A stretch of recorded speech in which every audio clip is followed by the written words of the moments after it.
For this week's compilation, we're going to talk about the funniest and most shocking stories. Grab your popcorn and settle in. You won't want to miss out on this one. Check out our YouTube channel to find the best stories all in one place. From hilarious to inspiring stories, you won't want to miss out on that. Let's start.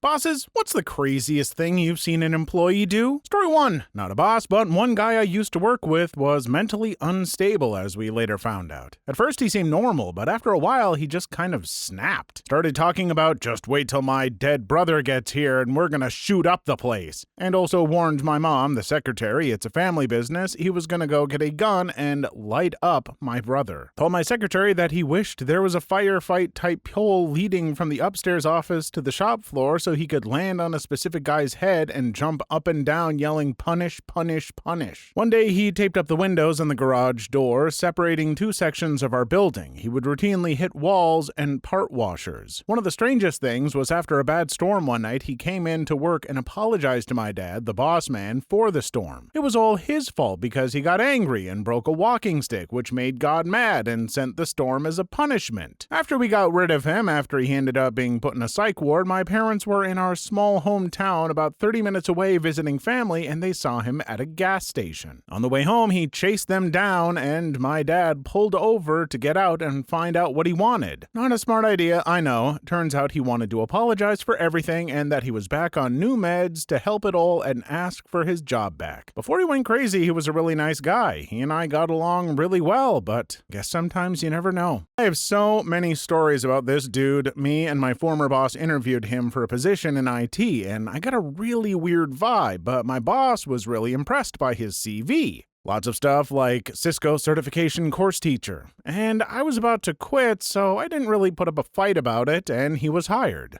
Day 2, he brought in a 3-foot-long red helicopter and put it in his office. Day 3, he was told to order a laptop for himself. Part of the job was ordering in stuff, and bought the most expensive computer he could find. I'm talking titanium and a $10,000 price tag.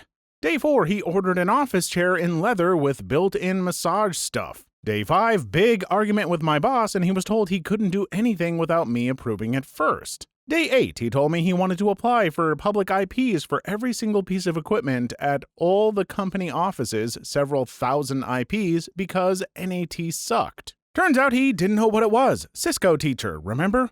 Day 9, he changed the domain admin password to a password some dudes at a IRC channel told him was the most secure password in the world. Around day 15, he told me he needed time off because his girlfriend had left him for his red heli instructor and he was scared she would take stuff from their apartment. There is so much more. He was fired a few weeks after I left. Last I heard, he was selling VPN services to people using his own home broadband connection. I have heard a few stories about people lying their way into IT jobs, and it never seems to go well for them. Like, sure, some of it you can get away with just Googling solutions that older people don't know how to search up online, but when it involves crap like that, how do you plan to not get found out?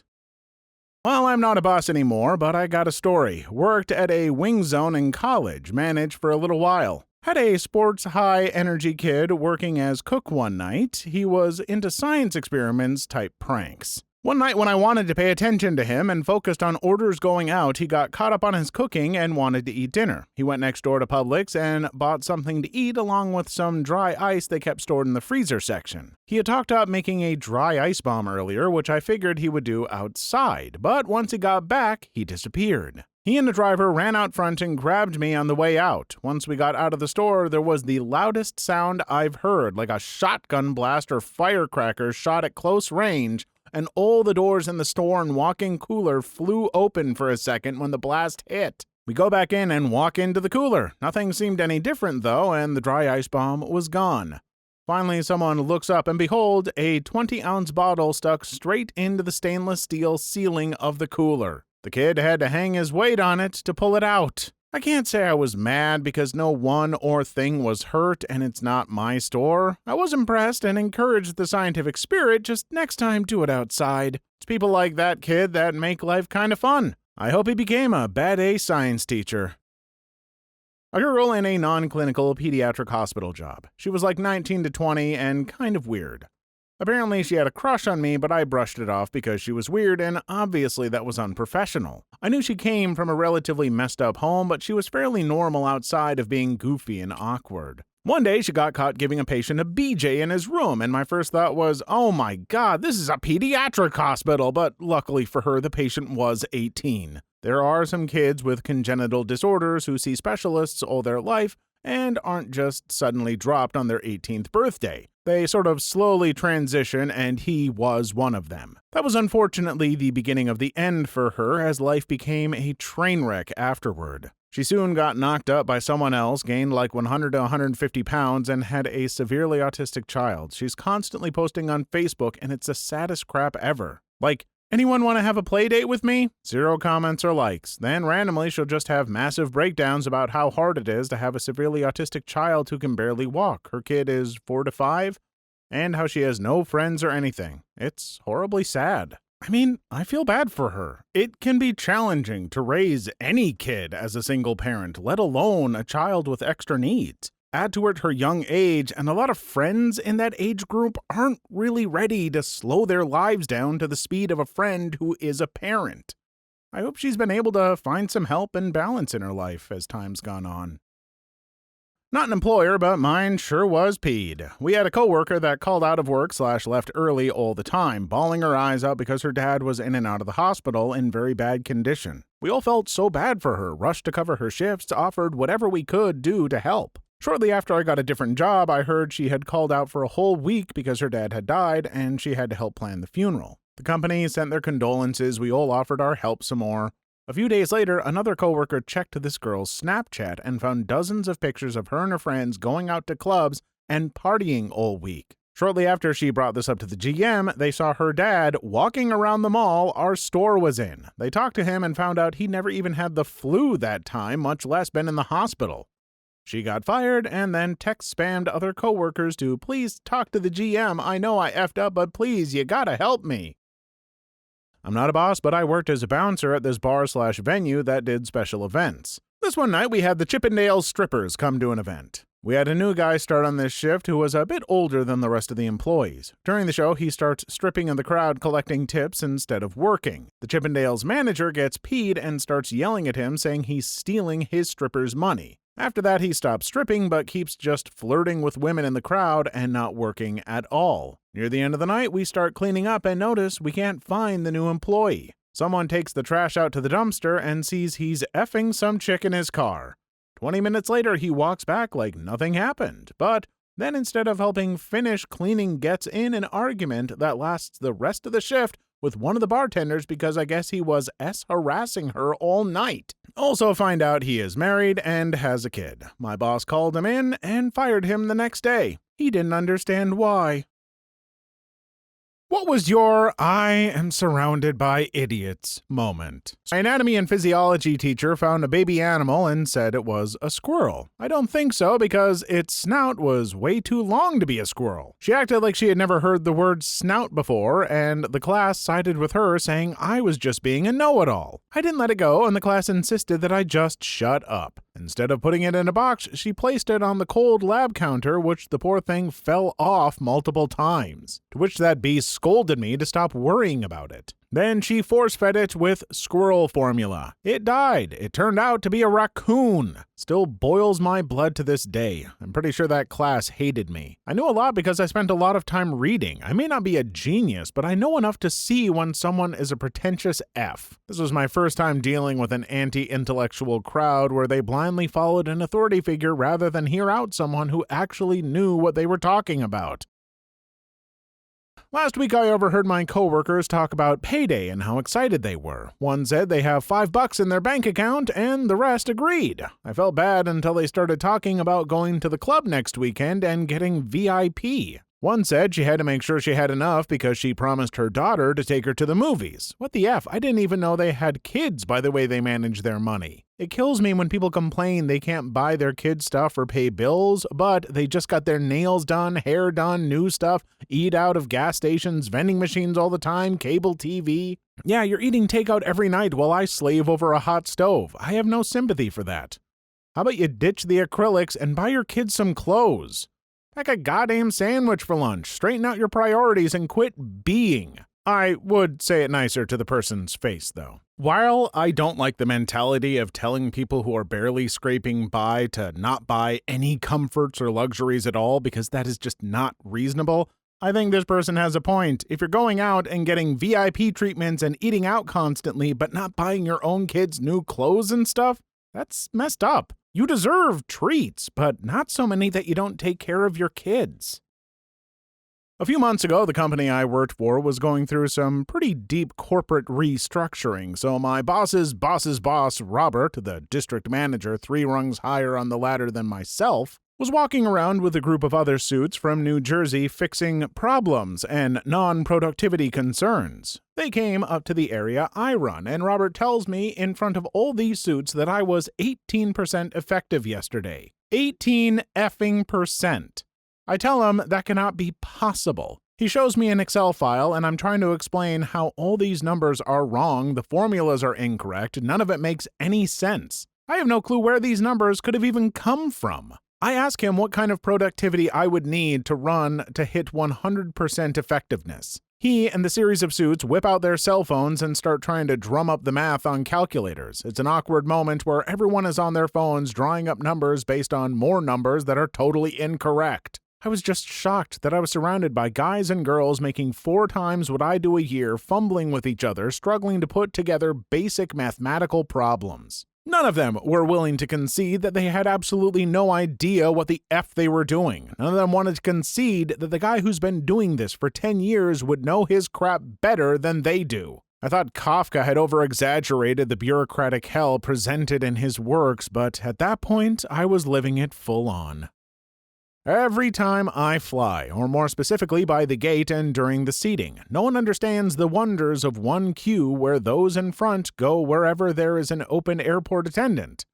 The efficient and orderly way to do it. And during seating, every goddamn person just must stand in the middle of the effing aisle to put their oversized 70-kilogram carry-on in the overhead compartment instead of stepping into your row before doing so, which would let others pass by you to find their own seats in the meantime. I have never heard an airplane stewardess yell at the entire passenger group before the time our plane missed its takeoff because my fellow Scandinavians aren't able to move their self-absorbed, sheep-minded butts in a normal pace. They should equip airplane staff with batons so they can motivate the passengers to get a move on. Effing hell.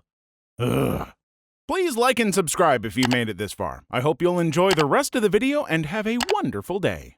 A previous group of friends who were also very religious, not sure if related to the idiocy or not, one of the women didn't know if it was roosters or hens that laid eggs. One of the women legitimately believed well into her teen years that all women turned men when they hit puberty. What the F? Numerous explanations that Sweden and Switzerland are 2 different effing countries. Numerous explanations that, yes, I work in a hospital. No, that does not mean I am a nurse. Yes, there exists other jobs in hospitals other than nurses and doctors. Yes, a hospital blood bank needs to be open 24/7. What the F do you think happens if someone gets hit by a car at 11 p.m.? Sorry, the blood bank is closed. To come back in the morning for your life-threatening hemorrhage. There was also the standard homophobia and so on, of course, but in general, there were also just morons. During an exam, a lot of classmates were going up to the teacher for clarification on one of the questions. The problem was the question used a different phrase than the lecture slides. The meaning was reasonably obvious if you thought about it for even one moment, but their learning strategy is memorizing the slides word for word so they were completely thrown off. Doesn't that say more about the school system, though? It trains the students to memorize and repeat what info they are given, not actually having to think. If anything, I'm pretty sure this is why there's a huge difficulty gap between high school and college. You spend most of your time learning, memorizing, and regurgitating information in high school. Then when you get to college, not only are the concepts more advanced, but you have to apply them in different ways that weren't presented in the slides. What's the worst scandal to happen at your school? I was in 8th grade at the time, but the high school I would be attending the next year had a massive hazing scandal that made international news overnight. A group of junior girls trying to join the Powder Puffs went to play football against the seniors. Instead of playing, they got the crap kicked out of them, were forced to sit in a huddle on the ground while paint and animal intestines were thrown at them, and one girl even had a bucket put over her head as it was hit with baseball bats. I heard later on she suffered permanent hearing loss. Someone recorded it, this was before smartphones, so someone had a literal camcorder, and released it to the media. The senior girls that were identified were suspended, many of them losing college admissions, and some parents were arrested when it was found out they supplied alcohol. When I started high school, we had to endure multiple school assemblies every year about how hazing is bad and participate in week-long seminars about being more caring and considerate to our fellow students. ETA, holy social media response, Batman. Thank you for the awards, internet friends. For those of you that called Glenbrook North, you were very correct. Here's some more info about what happened. For those of you that are curious, the school had news vans parked outside of it for weeks. When I was in grade 9 back in 2009, there was a whole school fight that lasted the whole break into the next session. There were even 3 teachers involved. The injury rate was ridiculous. There were over 15 broken noses, 2 broken ribs, and some stretched their optical nerve. A teacher and a student were having intercourse in the classroom, which had a window wall. A whole bunch of people saw and watched it. There was once a fight between 2 guys. The one guy DDT, the other guy 3 times on tiles. He lost his gold tooth. Someone stole it and came back a week later with the gold tooth in his mouth. Those are the first that came to mind, but a lot of other stuff happened. I went to an old boys school. Wow, are some of the stories just coming out swinging. No offense to any of the stories that have to follow these up, but all of this has been wild so far. These are also making me feel even better about not pursuing that degree in education. The star football player was accused of R-ing someone in the bathroom. This ruined his life, and subsequently he was in custody/juvie/jail, unsure which, for quite a while. All potential scholarships now gone, and no hope of a career in sports. This happened when I just entered high school. I didn't know the guy, but I saw him regularly. He was the school's pride and joy before the allegations. Time moves forward, and it turns out that he did not abuse anyone. I'm unsure if the girl recanted her allegation or what. This was 15 plus years ago, so a lot of details are hard to remember. But it was too late. The damage was done. This all happened over the course of about 3 years. He ended up coming back to school, unsure as to how or why, but I suppose he was just trying to pick up where he left off. It was just different. His face, his demeanor, everything. He was no longer the same person, and it was gut-wrenching. He was an incredibly nice and fun guy before everything happened, but once he came back, he was just a hardened a-hole, always looking for a fight. He was conditioned to accept the street life, for lack of a better term, for a crime he didn't even commit, and even thinking about all these years later fills me with intense equal parts sadness and rage. I hope everything worked out for you, Q. Freshman year, a junior accused the PE teacher of assaulting her after hours in the locker room. He was put on leave and eventually got off on a technicality. Senior year, there was a freak snowstorm in April during which the quietest and nicest stoner in our class went missing. A day later, they found his car in a ditch, and a week later, when the snow melted, they found his body. He'd crashed and, in his presumed high-zef state, got out to walk for help with no coat on. He eventually found a telephone pole and sat down against it to rest and was believed to have frozen to death in the storm. Seeing his mom at her only child's funeral still haunts me. The Poo Bandit. Someone made a huge mess in the boys' bathroom in my high school, like full-scale poop horror show.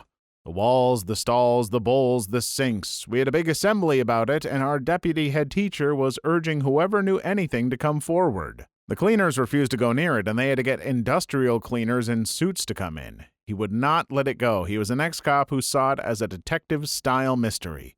He'd randomly pull people out of class to interview them. He'd lose his mind in assemblies. He just would not stop. You could even see the other teachers cringe when he'd still be fixating on it 6 months on. We'd all laugh every single time he mentioned it, and of course, the name The Poo Bandit was born. People would accuse their friends of it for a laugh, and one time this really sweet chunky kid got accused of it. He took it well and saw the funny side, which gained him a lot of popularity in the end. I'm 30 now, and if I ever mentioned the Pooh Bandit to any single person that was in my school, they'd instantly remember and start laughing. I remember one time someone said, "I am the Pooh Bandit," in assembly, and then another person stood up and said the same, and another, and another. It was one of the funniest things I've ever encountered. Mr. Pearson never did find the Pooh Bandit. It forever remains a cold case scandal. Two things, both in middle school. One, I was at home on a Sunday watching the news with my mom when all of a sudden my 6th grade teacher's mugshot showed up, and it said that her and her husband were pulled over and the police found like 6 pounds of high-grade weed. Led to a search warrant for their home, and they literally slept on an inflatable mattress. The whole house was a grow-op. She did look like a hippie, but I don't understand. She was not mellow at all. She was a blank. 2, in 8th grade, one of my friend's parents had cancer. He thought it was a good idea to bring some of their meds to school and hand them out like candy. These were strong, strong meds, and not all of them were pain pills. At least 5 kids overdosed, 2 of them had seizures.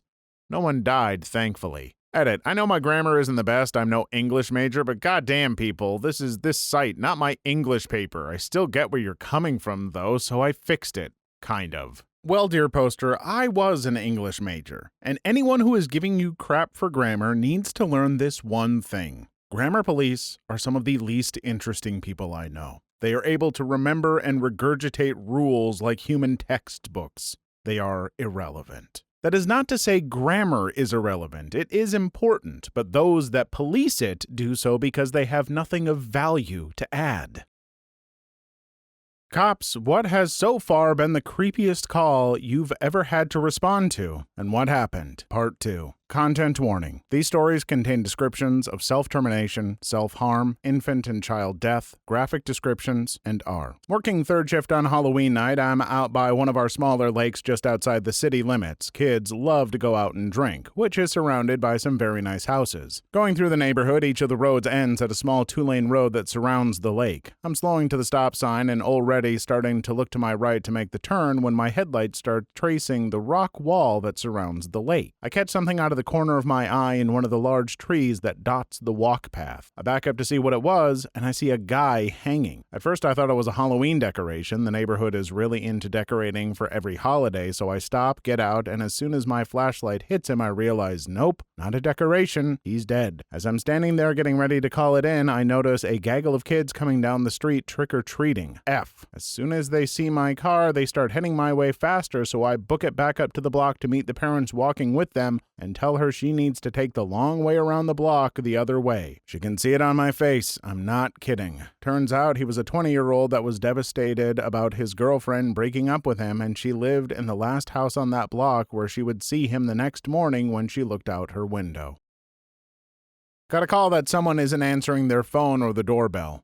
We got to the house and noticed that every window was blinded by either curtains or pieces of paper. We rang the doorbell and yelled through the letterbox, but there was no answer. We opened the door and got inside. In the house, it looked like someone just had lunch. There was bread on the table and juice or milk in the glasses. Children's toys scattered all around. Then I saw a note that gave me the chills. It was a self-termination note. As the door was locked from the inside, the person had to be in the house. We checked room by room, and my heartbeat was at 300% when I checked the bathroom. Preparing myself for slit wrists or throats, I opened the door slowly, but there was nothing. Finally, one more room left, which was the attic. We slowly walked up the stairs, and we found the resident there hanging from a beam. I will never forget the adrenaline I had, the scene in the living room, or the resident I found. 2 adults reported missing, parents of 2 adult children, 1 male, 1 female. Alerts are in place for the missing people's credit cards.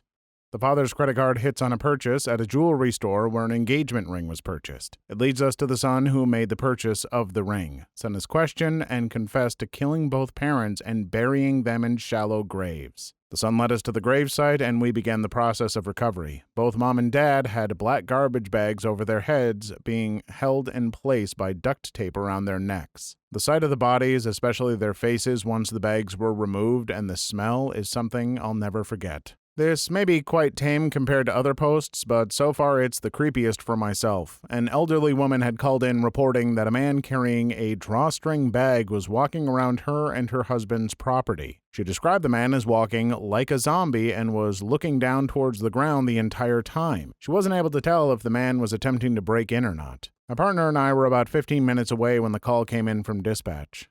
When we were about halfway there, the elderly woman had reported that her husband, who was downstairs watching the front yard with shotgun in hand by the front door, told her that he watched the trespasser disappear into a cornfield and that was across the street from their house. My partner and I quickly searched the area around the cornfield and went to the house. As I took down some information from both the husband and wife, my partner searched the property for any signs of tampering but found nothing. We then patrolled the area for a good 10 or so minutes, hoping to find the man, but didn't.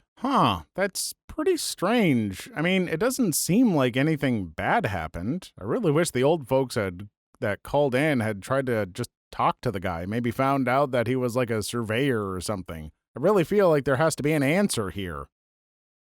Not a cop, but my dad's friend is, and got totally hammered at our house a few days ago and told us about one of his first rough calls was a little girl who had came to school with hair missing from her head. And apparently her dad abused her and ripped it from her head. Who knows how and why. And so police got involved, and when the parents didn't come to school, they went to the house and found the mom so badly bloodied with both eyes so swollen she couldn't see out of them. Her daughter couldn't even recognize her. Dad had apparently not wanted her to go to school because he knew teachers would get suspicious, but mom sent her anyway. He woke up in the morning and found out she had sent her and just went ape crap on her. Dad had locked himself in the room upstairs. Effort jumped out the window and made it pretty far until he ran into a K-9 unit and tried to make a run for it, and the K-9 tore his legs to shreds. Never been so happy to hear that a-hole got what he deserved. Not a happy ending for the girl, though. Update. Wow, this blew up. My little sister goes to school with the girl, and there was assemblies at school to raise awareness for domestic and child abuse. She is still in care of her mom, and it turns out she's pretty normal. It's just that her dad devolved into deep alcoholism and is pleading guilty for several different charges. History buffs. What is a piece of history that often goes overlooked despite being very interesting or funny? It is very widely speculated by historians that the main reason Robert E. Lee was defeated at Gettysburg was because he was suffering from severe diarrhea. Lee is known as one of the most brilliant military tacticians of his time and was rarely beaten by strategy alone. Anytime he was on the scene, it was an almost guaranteed victory for the South. Beyond Lee's brilliance, the North didn't have too many notable generals to speak of and replaced generals often, making it hard for the North to have a consistent plan. So it didn't look like there was much hope for the North at Gettysburg. During the battle, Lee made a lot of uncharacteristic mistakes that ultimately led to a Northern victory and turned the entire war in favor of the Union. These mistakes puzzled historians because they were so unlike him, so they began to look at the journals of the officers who were with Lee during the battle and found that all of them described Lee leaving the tent often to relieve himself and being very sweaty and unfocused. Thus, many believed he kept leaving because he was crapping his brains out. Cargo cults. After World War II, some tribes in Pacific Islands got their first exposure to civilization when U.S. military bases were set up. The military would bring supplies and food with them, which the villagers liked. When the war ended, cults formed that built new runways, mimicked army drills, and even built straw planes to try and bring back the gods that gave them food, medicine, and supplies. The time a pope dug up another pope's skeleton, put it on trial, found it guilty, had it reburied, dug it up again, and chucked it into the river. Edit. Well, people seem interested, so here's an abridged version of the Cadaver Synod. Crazy time in papal history. So, Pope Stephen VI really hated the guy that was pope before the guy that was pope before him, aka Pope Formosus. I believe their relationship would be called Pope Twice Removed. That line will work on 2 levels in just a second. Anyway, Steph super hated him. It was pretty much all because of powerful families and politics and grudges. Still, Pope is a literary lifelong gig, and that means the guy he hated had been dead for a bit by the time Stu became Pope. So what did Stephen do? Why, he dug up the ultra-dead previous pontiff and put his skeleton on trial, of course. He was found guilty, stripped of his garments, had 3 fingers removed, they were his blessed fingers, was redressed in peasant garb and reburied in a pauper's grave. This didn't feel like enough for old Stevie V, so he dug him up again and had him chucked into the Tiber River. Stephen VI was then imprisoned for the whole thing and later strangled. History. You know, normally if you told me you wanted to recount something from the history of the Catholic Church, I would probably politely decline. Nothing against them, well, actually, Never mind. Anyway, it is nice to hear a little history of the church that I think we can all agree is pretty amazing. Please leave your story in the comments. I would love to make a video on them in the future. Also, don't forget to like and subscribe.